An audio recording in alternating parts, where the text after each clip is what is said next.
Taking up God's ministry, becoming a reverend father in the Catholic Church is one of the greatest sacrifices a man can make in today's world.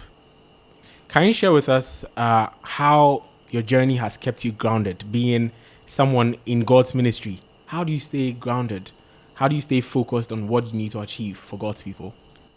Well, Paul said to Timothy, if someone chooses the work of God or the ministry of God, he has chosen a vocation of honor. Yeah. But it comes with a lot of responsibilities. And both keep us going. The honor and the responsibility. Because as a young man, I was in school with others. When they were choosing other institutions, I saw it. Yeah. And I decided to go this way, to respond to the call of God. You know what? God has a purpose for everybody born onto this earth. Samuel was in the church or in the temple of God, the presence of God, and he was called. He became the prophet of God. Peter was at the shore. He was called by Jesus. Somebody was at the tax post, and he was called. Matthew. And somebody was on the farm. He was called. So God has a way of calling people and assigning them with special duties, if you like, vocation. And feeling that it is not my own desire, but a desire to respond to a call from above makes me, if you like, always alert that this is not my priesthood, but the priesthood of Christ. And so I should discipline myself. I should offer my best. I should do everything possible to please the one who called me. And then comes the challenges. Yeah. Because trying to please the Lord is not an easy task. And especially leading people. Look at Moses. It got to a point he was even denied entry into the promised land because of the very people he led. But this is the joy of this ministry, that leading people, you are sure of a safe end because you have become a shepherd of the souls that have been entrusted to you by Jesus Christ himself. And so there is joy in this priesthood. There is fulfillment in this priesthood.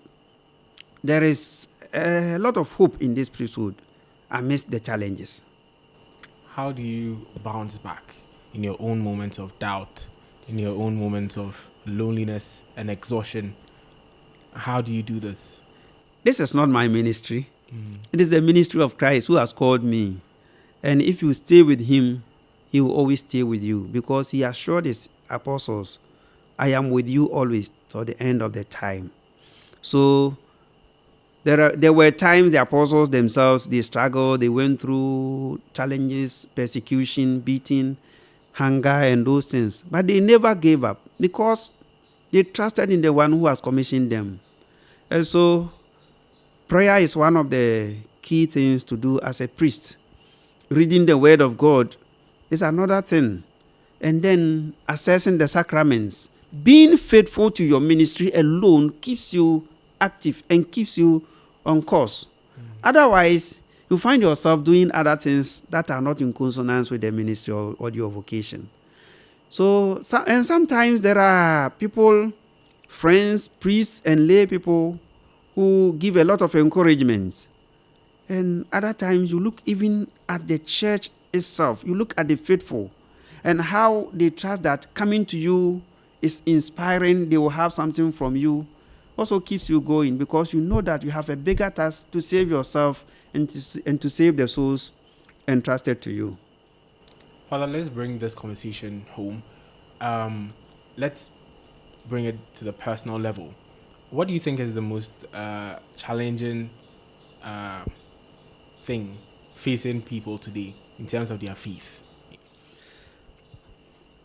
I think there are so many things, but to say the most challenging, maybe I may be wrong, so I won't say the most challenging, maybe a few of the challenges.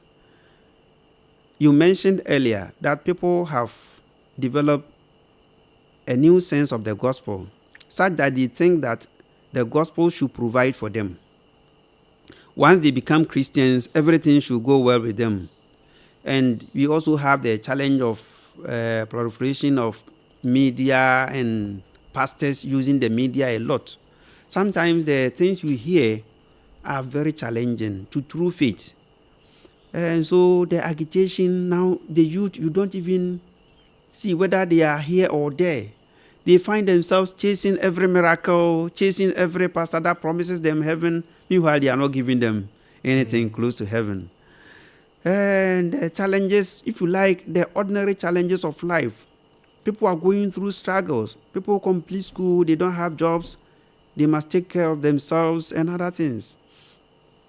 Diseases, poverty. So the trouble of man is the trouble of the Christian. Sometimes the question is, what separates the Christian from the others? If becoming a Christian does not change your destiny, does not put something in your pocket, but Christianity is not a business for dollars or cedis.